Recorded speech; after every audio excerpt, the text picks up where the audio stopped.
warahmatullahi wabarakatuh. Anak-anak, bagaimana kabarnya hari ini? Ibu harapkan kalian semoga selalu dan tetap sehat. Dalam video pembelajaran kali ini, Ibu akan membahas mengenai materi lebih dekat kepada Allah dengan banyak melakukan sholat sunnah. Namun sebelum kita memulai pembelajaran, alangkah baiknya kita berdoa terlebih dahulu. Berdoa dimulai. Nah, sebelumnya Ibu akan menyampaikan terlebih dahulu mengenai kompetensi dasar, indikator pencapaian, dan juga tujuan pembelajaran. Nah, kompetensi dasar yang Ibu ambil yaitu 3.9, memahami tata cara sholat sunnah berjamaah dan munfarid, juga 4.9, mempraktikkan sholat sunnah berjamaah dan munfarid. Untuk indikator pencapaiannya, yaitu menyimak dan mencermati penjelasan mengenai tata cara sholat sunnah berjamaah dan munfarid, membaca dan mencermati dalil naqli tentang tata cara sholat sunnah berjamaah dan munfarid, juga mendemonstrasikan praktik sholat sunnah berjamaah dan munfarid.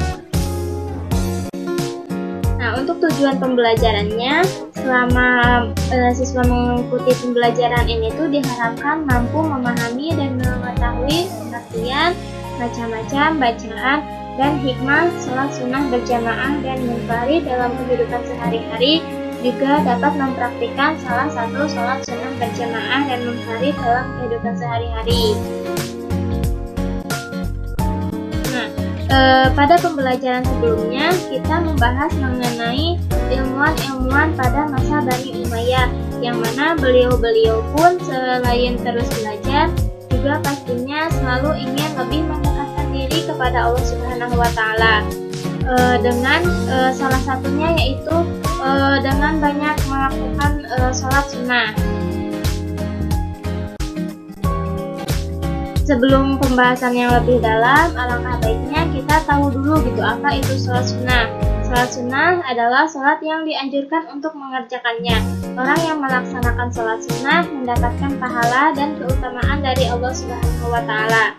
Namun jika seseorang tidak melaksanakan sholat sunnah, maka dia tidak berdosa, juga tidak akan disiksa nanti di akhirat. Dalam hal sholat sunnah, Rasulullah Shallallahu Alaihi Wasallam pun memberi teladan yang baik gitu. Rasulullah selalu mengerjakan sholat sunnah seperti sholat sunnah duha, sholat sunnah rawatib, sholat sunnah tahajud, dan sholat sunnah lain. Sholat sunnah itu terbagi dalam 3 macamnya. Yang pertama ada sholat sunnah yang dilakukan secara berjamaah, juga ada sholat sunnah yang dilakukan secara munfarid. Sholat sunnah juga bisa dilakukan secara berjamaah ataupun secara munfarid.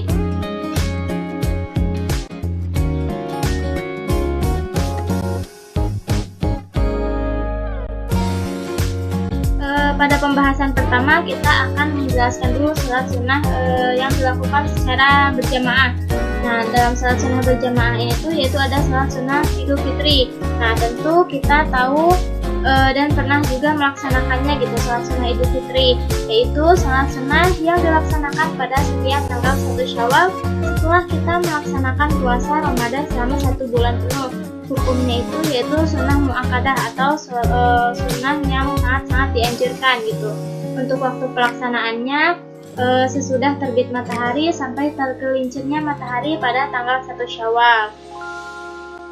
Nah, adapun untuk tata caranya, yang pertama pastinya kita niat terlebih dahulu untuk melakukan sholat sunnah Idul Fitri. Yang kedua, pada rakaat pertama sesudah kita membaca iftitah, doa iftitah, lalu takbir kembali gitu, mengangkat tangan sebanyak 7 kali dengan diselingi membaca tasbih Subhanallah, walhamdulillah, wala ilaha illallah, wallahu akbar. Nah, pada rakaat kedua pun sama, setelah kita berdiri lalu kita bertakbir 5 kali sambil diselingi dengan membaca tasbih Subhanallah, walhamdulillah, wala ilaha illallah, wallahu akbar, dan seterusnya seperti sholat pada umumnya, dan terakhir salam. Nah, itu untuk tata cara sholat Idul Fitri ya.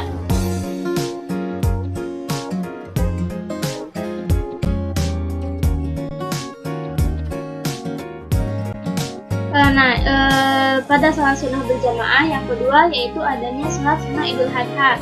Nah, salat sunnah Idul Adha pun tentu kita juga pasti tahu ya, salat sunnah yang dilaksanakan pada tanggal 10 Zulhijjah atau juga sering kita sebut dengan salat sunnah hari raya Kurban. Nah, salat sunnah ini tuh bertepatan dengan pelaksanaannya rangkaian ibadah haji di tanah suci. Nah, bagi orang yang sedang melaksanakan ibadah haji, tidak disunahkan untuk melaksanakan sholat Idul Adha. Nah, untuk ada tata caranya, menyangkut pelaksanaan, hukumnya juga tata caranya semuanya hampir sama gitu ya dengan sholat sunnah Idul Fitri. Hanya perbedaannya pada niat, itu kita akan melaksanakan sholat sunnah Idul Adha. Nah, itu untuk sholat sunnah Idul Adha. Dan yang ketiga untuk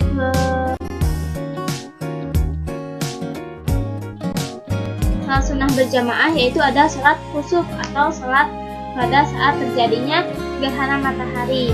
Nah, waktu pelaksanaannya yaitu saat dimulainya terjadi gerhana matahari sampai kembalinya matahari itu tampak utuh seperti semula. Hal yang membedakan sholat khusuf dibandingkan sholat pada umumnya adalah dalam sholat khusuf ini tuh pada setiap rakaatnya terdapat 2 kali membaca surah Al-Fatihah dan juga 2 kali ruku.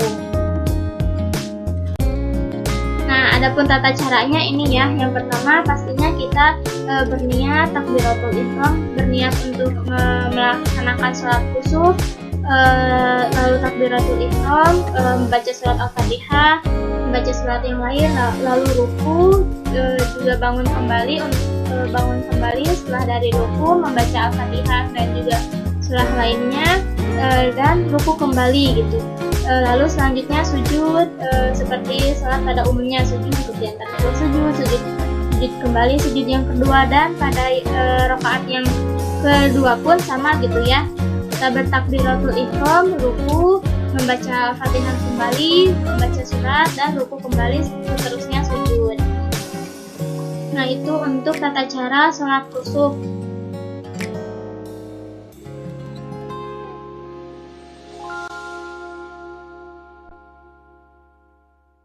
Nah, yang terakhir ada sholat pada yang tadi itu gerhana matahari dan sekarang itu gerhana bulan ya, atau juga disebut dengan sholat khusuf.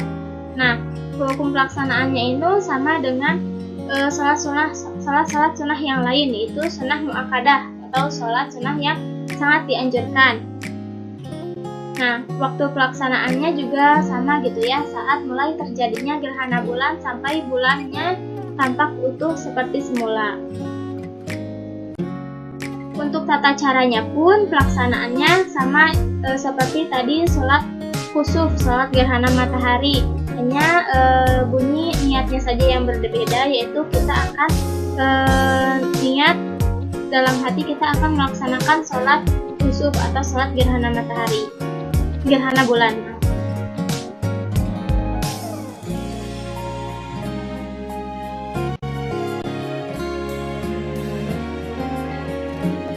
Yang terakhir dari sholat sunnah yang dilakukan secara berjamaah yaitu adalah sholat istisqa. Sholat istisqa ini tuh sholat yang dilaksanakan untuk meminta hujan pada saat kemarau panjang. Umat Islam ini tuh disunahkan melaksanakan sholat istisqa untuk mendekatkan diri kepada Allah Subhanahu Wa Taala, memohon ampunan seraya berdoa agar segera diturunkan hujan kembali. Nah, untuk tata caranya, yang pertama dianjurkan sebelum kita melaksanakan sholat istisqa dianjurkan untuk berpuasa terlebih dahulu selama 4 hari berturut-turut. Yang kedua dilaksanakannya di tanah lapang dengan mengumpulkan semua anggota masyarakat muslim. Yang ketiga dianjurkan untuk memakai pakaian yang sederhana. Yang keempat, sholat sunnah ini tuh dilaksanakan seperti sholat sunnah pada umumnya, sholat sunnah yang lain. Dan yang kelima, setelah kita selesai salam, khatib itu membaca 2 khutbah. Pada khutbah yang pertama dimulai dengan membaca istighfar dan pada 9 kali, dan pada yang khutbah kedua dimulai dengan membaca istighfar 7 kali. Itu untuk tata cara sholat sunnah istisqa. Nah, selanjutnya ada sholat-sholat sunnah yang dilakukan secara munfarid atau sendiri ya. Ada 3, yaitu sholat tahiyatul masjid, sholat istikharah, dan juga sholat rawatib. Nah, untuk sholat sunnah tahiyatul masjid yaitu sholat sunnah yang untuk menghormati masjid. Dan salah satu adab kita pada saat memasuki masjid. Nah, pada saat kita memasuki masjid ini tuh hendaknya sebelum kita duduk atau melaksanakan kegiatan yang lain, kita mengerjakan sholat terlebih dahulu 2 rakaat. Nah, terus yang kedua ada sholat istikharah. Sholat istikharah ini tuh adalah sholat yang dimaksud untuk meminta petunjuk Allah Subhanahu wa Ta'ala di antara 2 pilihan. Nah, yang waktu terbaik untuk melaksanakan sholat istikharah yaitu saat mulai pertengahan malam terakhir atau saat waktunya untuk kita melaksanakan sholat tahajud.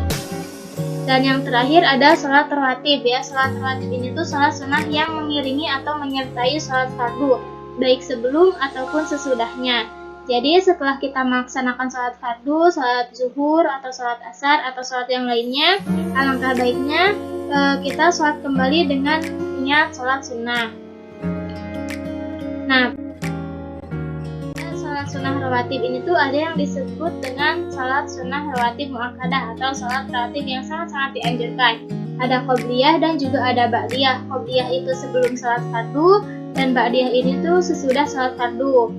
Nah, untuk sholat sunnah rawatib muakkadah itu ada 5 ya. Yang pertama 2 rakaat sebelum sholat zuhur, 2 rakaat sesudah sholat zuhur, 2 rakaat sesudah sholat maghrib, 2 rakaat sesudah sholat isya, dan juga 2 rakaat sebelum sholat subuh.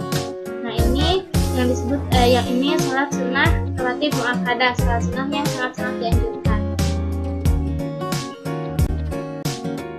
Nah, adapun tata caranya, sholat sunnah yang dilakukan secara munfarid itu hampir sama sholat yang pada umumnya gitu. Kita melaksanakan sholat pada umumnya, hanya pada niat saja yang berbeda gitu. Ini niat pada sholat tahiyatul masjid. Usolli sunatan tahiyatul masjidi rakaataini lillahi ta'ala. Saya berniat sholat sunnah tahiyatul masjid 2 rakaat karena Allah Ta'ala. Nah, ini untuk sholat sunnah istikharah. Usolli sunatal istikharati rakaataini lillahi ta'ala. Aku berniat sholat sunnah istikharah 2 rakaat karena Allah Ta'ala. Nah, dan di sini ada salah satu contoh niat sholat sunnah rawatib, yaitu usolli sunatal zuhri rakaataini ba'diyatan lillahi ta'ala. Saya berniat sholat sunnah ba'diyah zuhur 2 rakaat karena Allah Ta'ala. Nah, itu untuk pembahasan sholat sunnah yang dilakukan secara munfarid. Nah, selanjutnya ada sholat sunnah berjamaah atau sholat sunnah munfarid.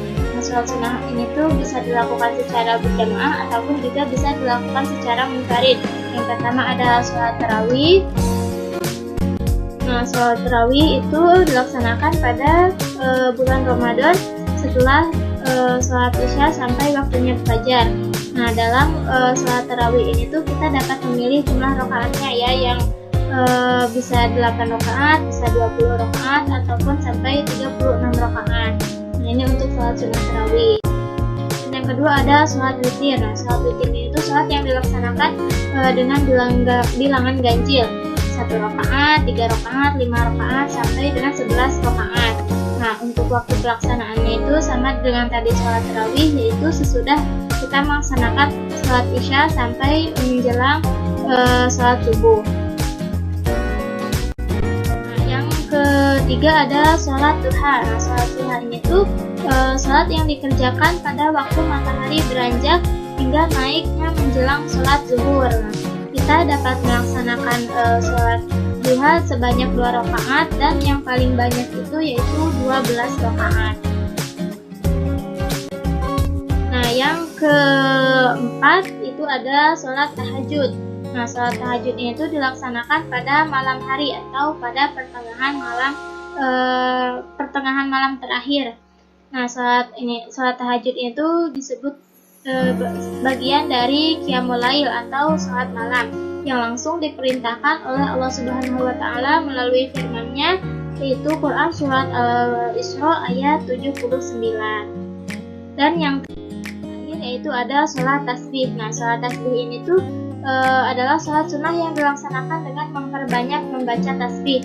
Pada sholat tasbih ini merupakan sholat sunnah khusus dengan membaca tasbih sebanyak 300 kali dalam sholat. Nah, untuk sholat tasbih ini tuh dilakukan 4 rakaat ya. Jika kita mengerjakannya di siang hari, maka 4 rakaat dengan sekali salam, dan jika dikerjakannya pada malam hari, maka 4 rakaat dibagi dengan 2 salam. Nah, pada setiap rakaatnya itu kita harus membaca tasbih sebanyak 75 kali. Untuk urutannya, yang pertama setelah kita membaca surat Al-Fatihah dan juga surat Fatih, dilanjutkan dengan membaca tasbih sebanyak 15 kali. Setelah kita membaca bacaan ruku, selanjutnya membaca 10 kali tasbih, juga setelah i'tidal 10 kali tasbih, dalam sujud pertama juga 10 kali tasbih, duduk di antara 2 sujud juga 10 kali tasbih, dan sujud yang kedua juga 10 kali tasbih, dan yang terakhir sebelum kita beranjak berdiri pada rakaat sebelumnya juga membaca terlebih dahulu 10 kali tasbih. Jadi totalnya itu dalam satu rakaat 75 kali tasbih, dan 4 dikali 4 rakaat berarti ada 300 tasbih. Nah, itu untuk tata cara pada sholat tasbih. Pembahasan kita adalah hikmah yang dapat kita ambil dari sholat-sholat sunnah yang tadi disebutkan ya, baik itu sholat sunnah yang berjamaah ataupun sholat sunnah yang munfarid. Nah, yang pertama, disediakannya jalan keluar dari segala permasalahan dan juga persoalan. Juga sholat sunnah ini tuh senantiasa akan memberikan rezeki yang cukup oleh Allah Subhanahu wa taala. Dan sholat sunnah ini tuh dapat menambah kesempurnaan dalam sholat fardu, juga menghapuskan dosa, meningkatkan derajat keridhaan Allah Subhanahu wa taala, serta menumbuhkan cinta kita kepada Allah Subhanahu wa taala. Sholat sunnah juga sebagai ungkapan rasa syukur kita kepada Allah Subhanahu wa taala. Sholat sunnah juga dapat mendatangkan keberkahan, dan sholat sunnah itu menjadikan hidup menjadi terasa nyaman dan juga tentram.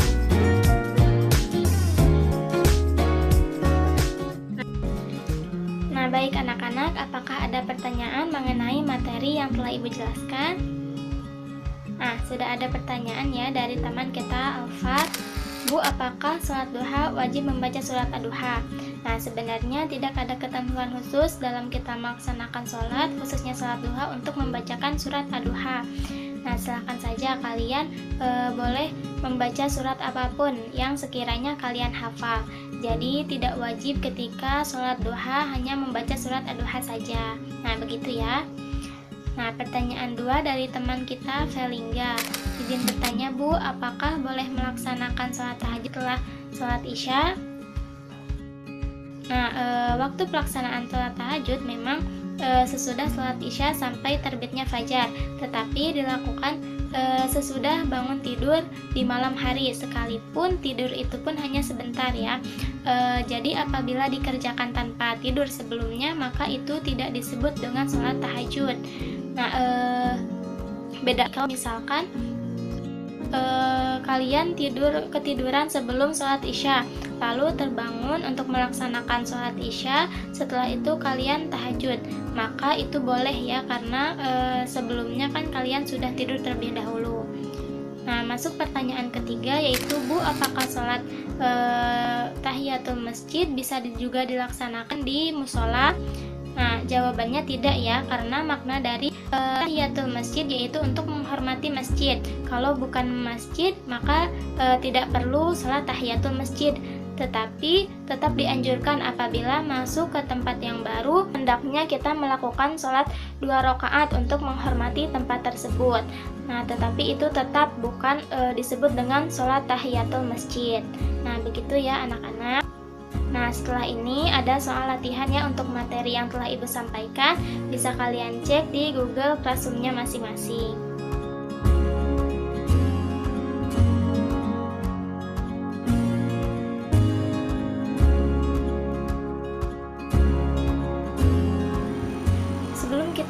pembelajaran kali ini, Ibu akan menyimpulkan kembali mengenai macam-macam sholat sunnah. Nah, sholat sunnah ini terdiri dari 3 macam ya. Yang pertama, sholat sunnah yang dilakukan secara berjamaah, meliputi sholat Idul Fitri, sholat Idul Adha, sholat kusuf, sholat khusuf, dan juga sholat istisqa. Yang kedua yaitu sholat sunnah yang dilakukan secara munfarid atau mandiri, meliputi sholat tahiyatul masjid, sholat istikharah, dan juga sholat sunnah rawatib.